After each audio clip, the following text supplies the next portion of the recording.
Hello guys! So mag-iimpake na tayo.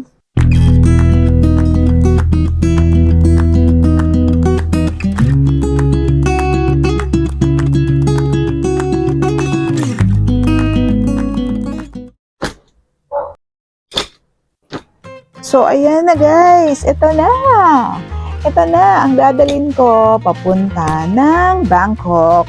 Siyempre, alam nyo, medyo umuulan ngayon sa Bangkok. Tiningnan ko siya sa AccuWeather at grabe, parang lahat ng araw na pupunta kami ay umuulan. O diba, nakakainis yung ganon. So magdadala tayo ng light jacket. Although, meron din akong dadaling kapote. At saka yung parang bota na plastic. Yun, magdadala din ako nun. So anyway, and guys, siya nga pala, naku, nalukot na. Ipo-fold natin itong mga to. Alam ko, may nagawa na rin akong video nun kung paano ako mag-fold or mag-roll. Pero, eto guys, gagamit tayo ng, packing cube. So anyway, meron na akong ibang na-pack. Ito yon, yung ating packing cube. At saka, yung ating mga undies, etc. Nandito na rin siya. Gumagamit ako nito ha, itong pouch na to. At nakalagay dito yung mga pantulog ko, pajamas, at saka kung anik-anik pa.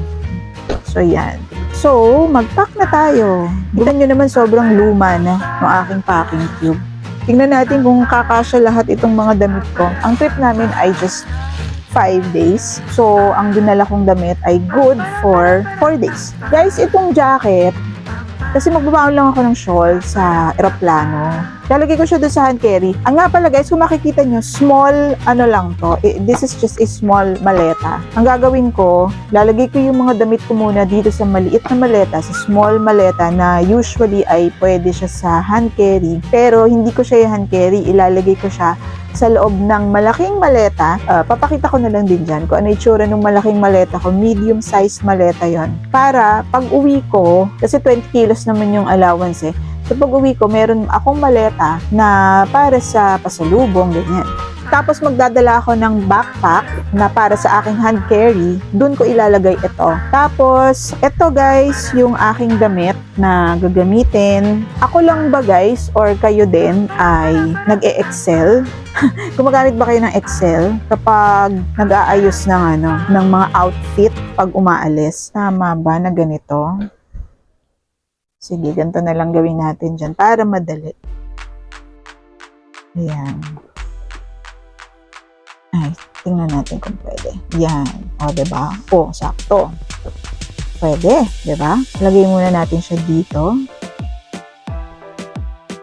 Yan. Ako feeling ko kakasya lahat ng damit ko dito sa manipis na to.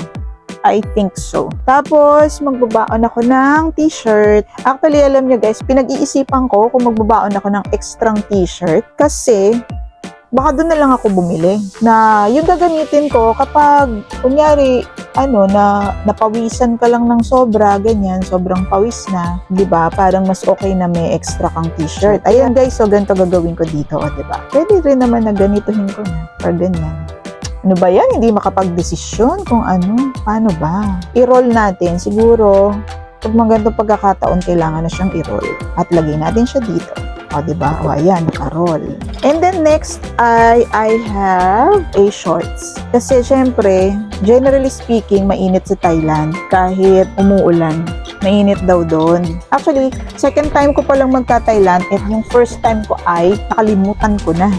Kasi that was 20 years ago. Sobrang tagal na nung last na Thailand trip ko. Kaya, hindi ko na yun maalala, guys. Naaalala ko lang siya kasi may picture. Pero kung walang picture, hindi ko yun maalala. So, dito, hindi. Ganito na lang to, no? Yan. Yan. Ganyan. O, diba? Hirap na hirap tayo mag-fold. Yan, ganyan na lang para hindi masyadong lukot. Eto, another shorts. Yan, magdadala ako ng another shorts. Yung binili ko sa Taytay. Ito, maganda to kasi, tingnan nyo naman, bark yung kanyang tela. Ang dali. Kahit if ganito ko na nga lang to, diba? Yan, oo. Yan. Hindi siya nalulukot. Yan. Tama ba? Tama ba ang ginawa ko? And then, meron tayong pants for the temple. O, diba? Ayan. O, O, diba? And then, another damit. Ito, itong blouse na to. Ang ganda nitong blouse na to, guys, diba? Nabili ko to sa Shein, 200 plus lang to. At sobrang kapal ng tela niya. So, okay na okay. Ay, yan. I-fold na natin siya. Ayan. Medyo nagugutom na ako, guys. Kasi, ano bang oras na? Baka lunchtime na. Yan. O, diba? Ang ganda. And then, lastly, o, diba? Sabi ko na magkakasya doon sa maliit eh. Ano natin to? Tanggalin natin yung hanger and then let's fold. Yan. O, diba? Yan. O, ang galing-galing na natin mag-fold, diba? Kaya lang, good luck naman kasi lukot-lukot. Pero hayaan mo na. Okay lang yun. Yan. O, diba? May space pa. Tingnan ko lang, guys, kung pwede siya sa... ito na talaga siya. Yan, o. Pag ganyan. Yan, pag ganyan. Pagdikitin natin sila. Oo, di ba kasha? At meron pa siyang space. May mga space pa dun sa gilid-gilid. Actually, guys, meron akong PDF na pin-repair. At isi-share ko talaga yun sa inyo. If you want, kung gusto nyo lang naman.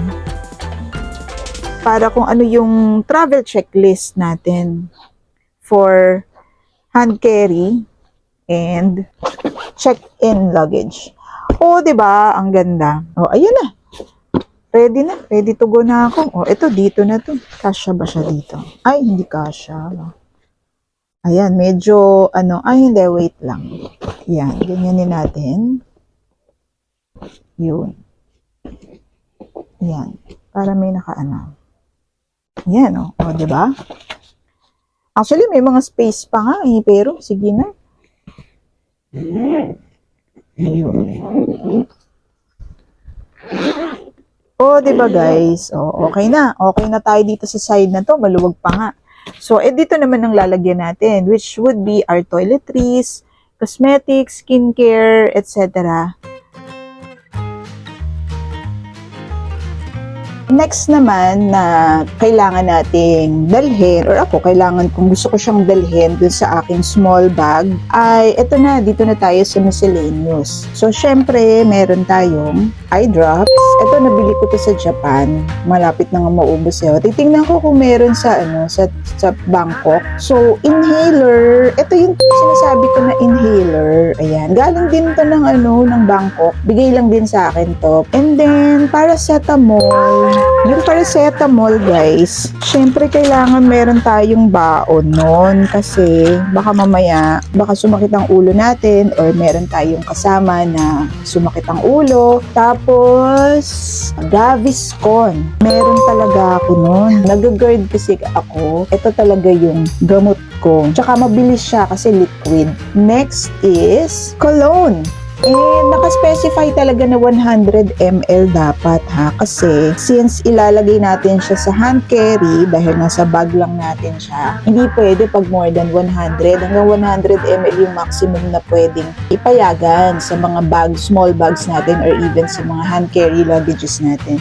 Next is small notebook. Actually, hindi small yung notebook ko. I have a big notebook. Pero, meron akong notepad. Para lang pag meron kang kailangan mag-iwan ka ng note, ganyan. Kung may notepad, dapat meron kang ballpen. Although hindi ko dadalhin lahat, isa lang ang dadalhin ko. Pero ito ang dadalhin ko. Kasi yung iba dito, like ito, mga friction pen to, nabubura yung friction pen, tsaka in time yata nag-fade siya. Baka meron tayong kailangan fill upan ng mga dokumento doon or something. Ito na lang. Next is hand sanitizer. So, ito siya.